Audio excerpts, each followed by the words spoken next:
风台日要来咯，花莲水真有名的河港文旦，才拄进入采收期，就面临威胁。因为今年文旦的品质袂歹，农民原本想讲会当加赚淡薄，真无奈天公伯也无要斗3工，只好伫这2天增加3倍人力，赶紧来抢收，要甲这个损害降到上低。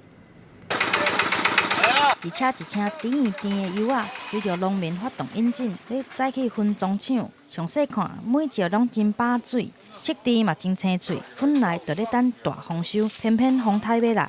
花东的柚子的成熟度已经达到已经9分熟，几乎已经完全可以采收下来的时间点，正是这个时候，就在这个时间点就出现了这个问题。为着无爱互心血来白了工，农民提早出动来咧采收，油啊对后斗一粒一粒连落来，大家双手拢无得用，一直咧分级，头壳悬悬，敢若一座山。今年的产量甲品质拢袂歹，大约90%拢已经熟啊。然后我们这边的部分的话，就是尽量能够快速的把它采收下来。